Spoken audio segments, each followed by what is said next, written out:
Hello, and welcome to this podcast brought to you by MD Outlook and hosted by Clinical Care Solutions. Today's episode features Dr. Masako Nagasaka, a board-certified University of California Irvine health oncologist who specializes in the diagnosis and treatment of lung and thyroid cancers. She will be discussing updates on metastatic non-small cell lung cancer with EGFR Exon 20 insertion mutations and new findings presented at ESMO 2023 in Madrid, Spain. We hope you find this podcast informative and valuable to your daily practice. Now, let's get started. EGFR Exon 20 insertions are found in 1-2% of patients with non-squamous non-small cell lung cancer, making them the third most common type of activating EGFR alterations after exon 19 deletions and L858R mutations. Exon 20 insertions are associated with poor outcomes, including a 75% increased risk of death and 60% increased risk of shorter time to next therapy compared with patients with the more common EGFR mutations. Bone and central nervous system metastases associated with a negative prognosis are common among patients with EGFR exon 20 insertion positive non-small cell lung cancer. Currently, platinum-based chemotherapy is the first-line standard of care for patients with EGFR exon 20 insertion positive non-small cell lung cancer. It is important to realize that EGFR exon 20 insertions are insensitive to standard EGFR TKI therapy such as osimertinib, gefitinib, and erlotinib that are used for the more common EGFR mutations. The only exception to this rule being the FQEA insertion, which make up just 6% of all EGFR exon 20 insertion mutations.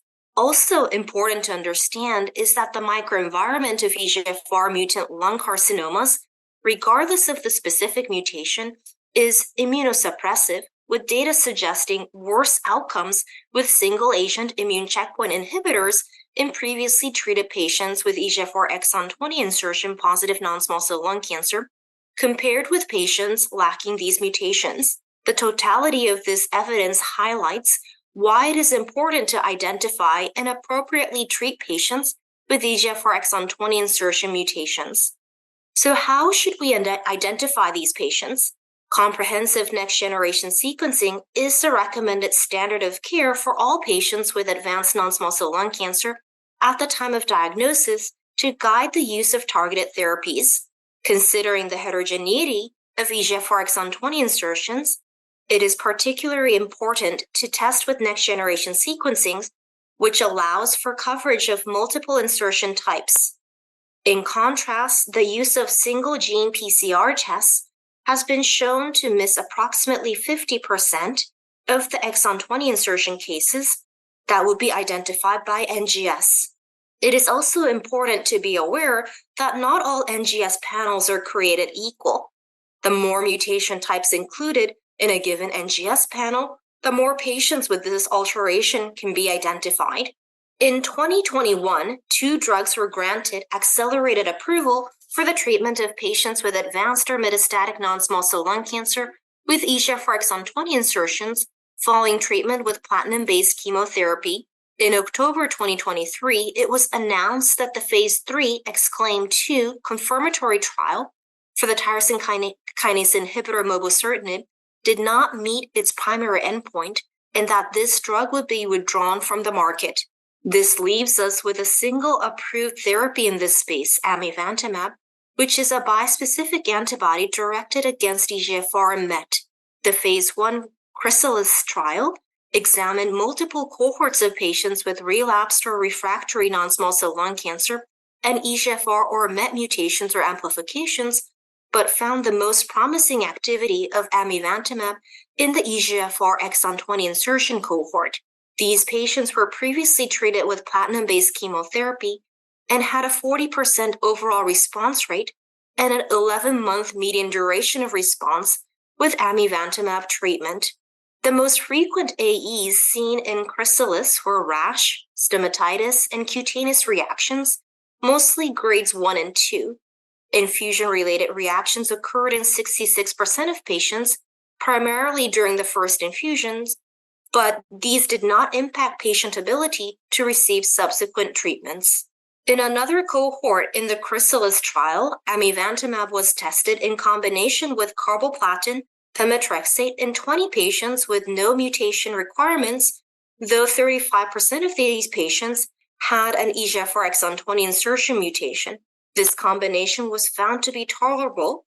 Most adverse events were low grade, with nausea and infusion-related reactions being the most frequent.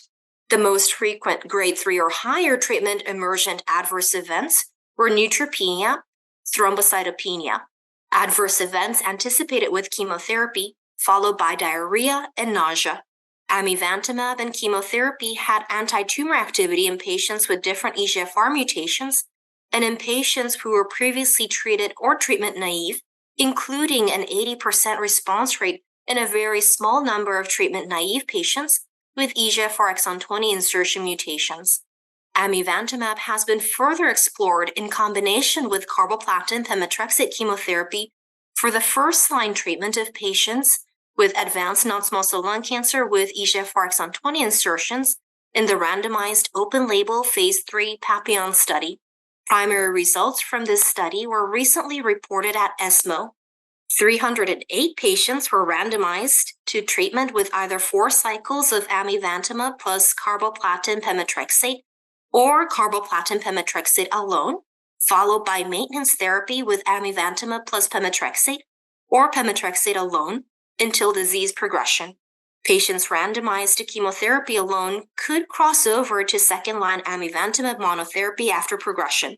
Centrally assessed PFS was significantly increased in the amivantamab arm from a median of 6.7 months with chemotherapy alone to 11.4 months with combination therapy.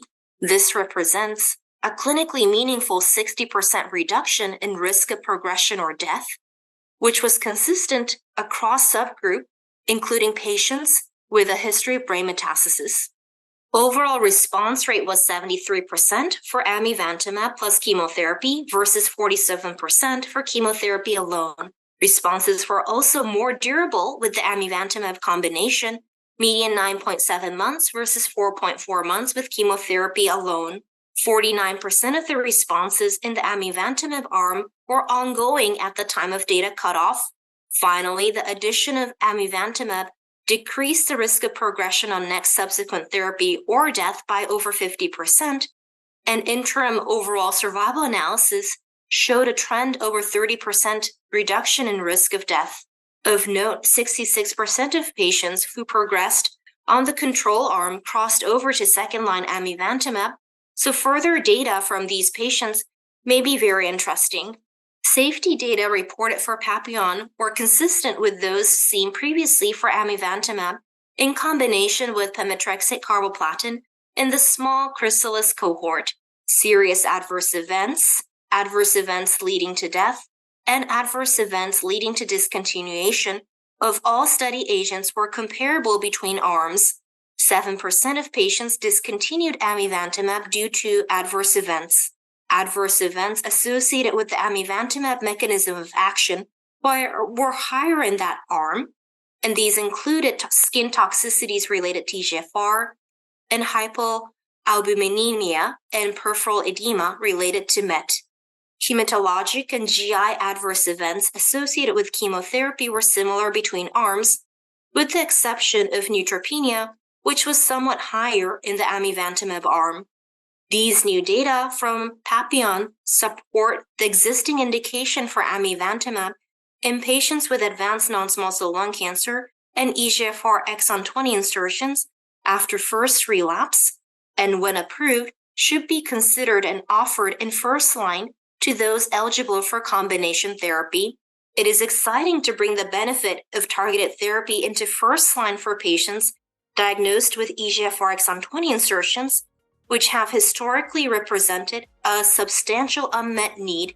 I believe setting up and managing expectations, including counseling patients on the infusion-related reactions and guiding them through other toxicity management, such as rash, is key to successful continuation of therapy. Thank you very much, Dr. Nagasaka. As a reminder, this podcast can be found at Clinical Care Solutions Oncology on the podcast app of your choice. It can also be accessed through our website, www.clinical-care.org, under Resources. We hope you enjoyed this podcast. On behalf of MD Outlook, thank you for listening.